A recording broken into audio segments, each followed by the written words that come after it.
அன்பான இனிய உறவுகளே, சூப்பரான எபிசோடா அப்படித்தான் இருந்துச்சுங்க. நம்ம தலைவனோட பேச்சு, நடிப்பு எல்லாமே எனக்கு ரொம்பவே பிடிச்சிருந்துச்சு. அப்படி நீங்கள் நினச்சிங்கன்னா ஐ லவ் விஜய் காவேரின்னு காமெண்ட்ஸில் தெரிவிச்சிருங்க ஃப்ரெண்ட்ஸ். வாங்க இப்போ நம்ம வீடியோக்குள்ளே போனால், இப்போ பார்த்தீங்கன்னா எப்படி ஒரு பொண்டாட்டியே ஒரு புருஷன் இருக்கணும் அப்படிங்கிறத எல்லோரும் மகாநதியை பார்த்து கற்றுக்குங்கடா அப்படின்னு தாங்க தோணுது.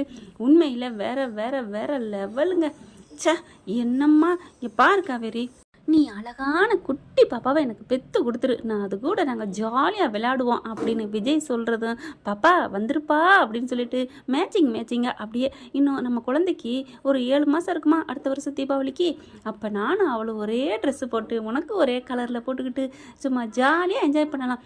பாப்பா எப்படி இருப்பா, குப்பரப்படுத்திருப்பாளா, பேசுவாளா அப்படின்னு அவங்க குடும்பத்துக்குள்ளே அப்படி பேசிக்கிட்டு வர்றது எனக்கு என்னமோ அவங்கள சுற்றி ஒரு 2-3 பிள்ளைங்களோட விஜய் கையில் ஒரு குழந்தை, காவேரி கையில் ஒரு குழந்தை, இப்படி குழந்தைங்களோட இருக்கிற மாதிரி தாங்க கற்பனையில் வச்சுக்கிட்டேன். எனக்கு ரொம்ப சந்தோஷமா இருக்கு காவேரி. சீக்கிரம் பாப்பா எப்போ வருவா, நான் சொல்றது கேட்குமா அப்படி இப்படிங்கிறாரு. ஏன் காவேரி, நம்ம வெடி வெடிச்சா பாப்பாவுக்கு கேட்குமா, ஏதாவது பயந்துருவாளா தெரியல, ஆனால் கேட்கலாம் கேட்காம இருக்கலாம். வேணாம் காவேரி, சும்மா சாதாரண பட்டாசு மத்தாப்பு இந்த மாதிரி தானே பண்ணிக்குவோம் அப்படின்னு சொல்லையில் ஒரு தகப்பனா என்ன ஒரு இது. ஆனால் என்ன சொல்கிறது ஒன்றும் புரியலைங்க.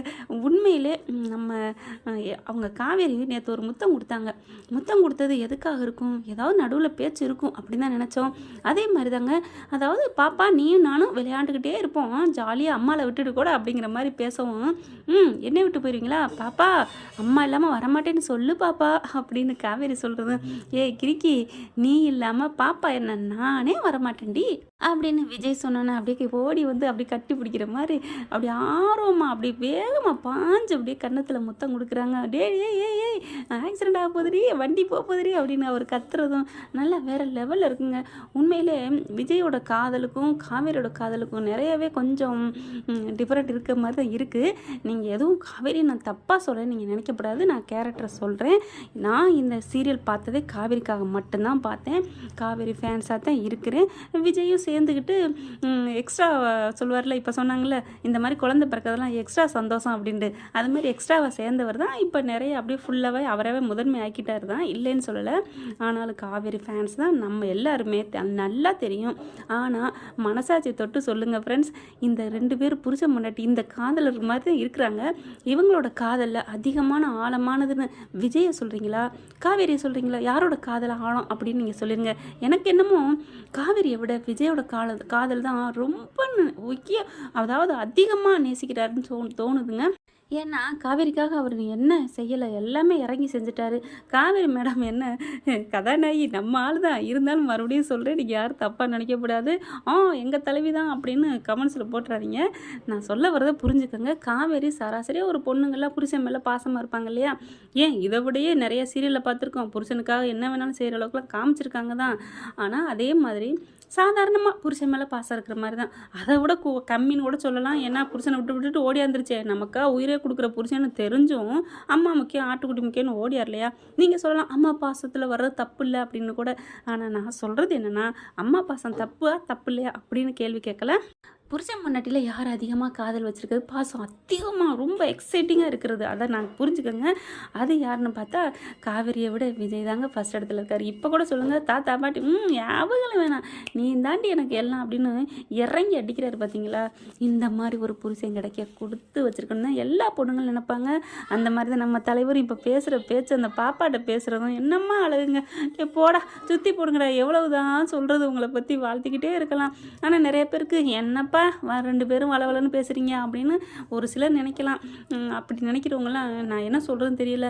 கலையை ரசிக்கணுங்க. வாழ்க்கையில் அவங்க எப்படிலாம் இருக்கிறாங்க, நம்ம வாழ்க்கையில் இந்த மாதிரி நடக்கலை, அவங்க வாழ்கிறதையாவது நம்ம ரசிப்போமே அப்படின்னு தாங்க ரசிக்கிறேன். உண்மையிலே அவர் பேச பேச ஆசையாக வருதுங்க, இப்படி ஒரு புருஷன் கிடைக்கலையே அப்படின்னுட்டு நல்லா போயிட்டுருக்கு. அப்புறம் அப்பா அம்மா வீட்டுக்கு போங்கன்னு சொல்லி அனுப்பி வைக்கிறாரு. என்ன நான் விஜயும் காவேரி வருவான்னு நினச்சேன், காவேரி மட்டும் வருது. இங்கே பார்த்தீங்கன்னா அப்போ புருஷனை நினச்சி சாரதா அழுகுது, அப்படி நினச்சி கங்கா அழுகுது. பரவாயில்லைங்க, கங்கா வந்து என்னம்மா பண்ணுறதுன்னு அழுகுறாங்க. அப்புறமா காவேரி அம்மா அப்படின்னு வராங்க. வான்னு கேட்கவே இல்லை, என்னங்கடி வான்னு கேட்கலன்னு பார்த்தா அம்மா அப்பா ஃபீலிங்கில் இருக்காங்க அப்படிங்கிறாங்க. அம்மா நீ இப்படிலாம் இருப்பேன்னு தான் நான் வந்தேம்மா அப்படிங்கிறாங்க. அதுக்கப்புறம் சரி சகஜமாக இருக்குன்னு சொல்லிட்டு முறுக்கு தின்னுக்கா அப்படின்னு யமுனாவும் பேசுது.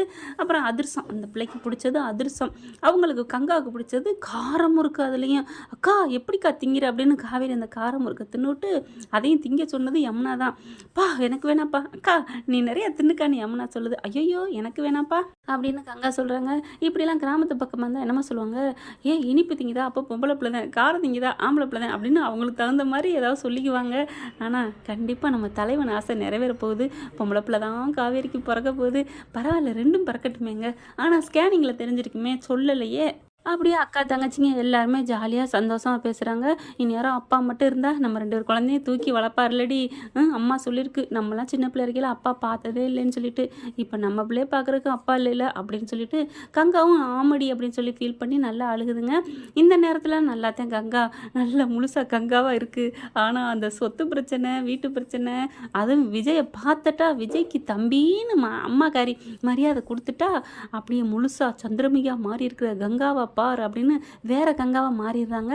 இன்னைக்கு நல்லா தான் பேசுனாங்க. அடுத்து பார்த்தீங்கன்னா அம்மா வீட்டுக்கு போயிட்டு வந்ததை எடுத்து வச்சு காருக்குள்ள வரையில முச்சுக்குன்னு தின்னுக்கிட்டே வர்றாங்க. இனிப்பு திங்கலாமா அப்படின்னு சொல்லிட்டு பிறந்த குழந்தைக்கு ஜீனிக்கு பதில் நீங்களாம் ஜீனி தொட்டு வைக்கிறீங்கல்ல, நான் என் பிள்ளைக்கு சாக்லேட் வாங்கி கொடுப்பேன் அப்படிங்கிறாங்க. என்னது பிறந்த குழந்தைக்கு சாக்லேட்டா, சும்மா இருங்க அப்படின்னு காவேரி திட்ட, போடி நானும் என் பிள்ளையும் திம்போம் பாப்பா, அம்மா கொடுக்காட்டியும் அதில் காவேரி நான் கொடுக்க மாட்டேன் அப்படிங்கிறாங்களா. அம்மா கொடுக்காட்டி நம்ம தெரியாமல் திருட்டுத்தனமாக திம்போம், நான் உனக்கு வாங்கி தரேன் அப்படிங்கிறது என்ன ஒரு அழகு கியூட்னஸ்ங்க. ஐயோ சொல்லிக்கிட்டே இருக்கலாம், கொள்ளைன்னு சொல்லலாம். இவங்க காவேரி இருந்துட்டு வாங்க வாங்க அப்படின்னு சொல்கிறதும் செம்ம சூப்பர் சீனுங்க. எனக்கு நான் என்ஜாய் பண்ணி பார்த்தேன். எவ்வளோ வேணாலும் வர்ணிச்சுக்கிட்டே போகலாம் நம்ம தலைவன் தலைவியை பற்றி. இன்னும் நாட்கள் இருக்குது பேசலாம். அடுத்து கங்கா வந்து நான் வரமாட்டேன்னு சொல்லுது. நர்மதாப்பில் வந்துட்டு அப்புறம் எதுக்காக என்னை கூப்பிட்டீங்க ஹாஸ்டலில் இருந்து அப்படின்னு கேட்குது. ஏண்டி அப்போ உங்கள் அக்கா காவேரியோட கொண்டாடத்தேன் வந்தியா? ஆமாம் அப்படின்னு சொல்லிடுது. சூப்பர்மா நர்மதா அப்படின்னு தான் சொல்லணும். எல்லோரும் நர்மதா பேசுனதை ரசித்தோம்னா சூப்பர் நர்மதான்னு கமெண்ட்ஸில் போட்டுருங்க. அப்புறம் கண்டிப்பாக போகணுங்குது. கண்டிப்பாக நர்மதா காண்டி கங்கா வந்து போகிறாங்க போல இருக்கு. ஏன்னா நம்ம தான் நாளைங்கிறதுல போட்டு காமிக்கிறாங்க. ஏன் ப்ரொமோஸ்லேயே போட்டாங்க. எல்லோரும் சூப்பராக நீவின்னு காவேரி விஜய் எல்லாமே பட்டாசு கொளுத்தி என்ஜாய் பண்ணிக்கிட்டு இருக்காங்க. பார்க்கலாம் ஃப்ரெண்ட்ஸ். அப்புறம் என்ன கங்கா சொல்ல போகிறது, வீடை விற்கணுண்டி காவேரி சந்தோஷமாக இருந்தால் தான் அவளுக்கு பிடிக்காது. யமுனா வேற பக்கவாத்தியமாக இருக்குது. அடுத்து என்ன நடக்க போகுது, விஜய் வந்து என் பொண்டாட்டி பேரில் நான் வாங்குறேன்னு சொல்கிறாங்க. இங்கே கங்கா இருந்துட்டு முடியவே முடியாது, நீ வாங்குறது எனக்கு விருப்பம் இல்லை அப்படிங்க போகிறாங்க. ஆனால் எல்லாரும் சம்மதிச்சு ஒரு வழியாக சம்மதிச்சு எல்லாரும் கொடைக்கானல் போயிட்டாங்க. கொடைக்கானல் போகிற சீன் தான் நம்ம இதில் பார்த்துட்டோமேங்க வீடியோவில். எல்லாருமே கிளம்பி என்னம்மா கலக்கிக்கிட்டு போகுதுங்க. இதில் பார்த்தா சேலை கட்டிட்டு கம்முன்னு வர்றாங்க நம்ம தலைவி. ஆனால் அதில் பச்சை பிள்ளை மாதிரி பட்டாம்பூச்சி மாதிரி நல்லா டிஷர்ட் போட்டுட்டு கண்ணாடி போட்டு ஆட்டம் பட்டத்தோடு பறந்துக்கிட்டு போகிறாங்க. நல்லா இருக்குங்க கொடைக்கானலில் குழுக்குழுன்னு என்ஜாய் பண்ணலாம். ஓகே ஃப்ரெண்ட்ஸ், இந்த பதிவு உங்களுக்கு பிடிச்சிருச்சுன்னா உங்கள் பொண்ணான கையில் ஒரு லைக்கை போட்டு சப்ஸ்கிரைப் பண்ணிடுங்க. Thank you friends. இன்னொரு விஷயங்க, விஜய் வந்து கொடைக்கானல் போகிற மாதிரி காமிக்கலை. நம்ம எல்லாரும் தலைவிங்கெல்லாம் போயிட்டுருக்காங்க. தலைவனை காணமே அப்படின்னு நினைக்க வேணாம். கண்டிப்பாக அவர் இல்லாமல் ஷூட்டிங்கில் கண்டிப்பாக கொடைக்கானலில் நம்ம விஜயை பார்க்கலாங்க, பார்த்து ரசிக்கலாம், என்ஜாய் பண்ணுங்கள். தேங்க்யூ.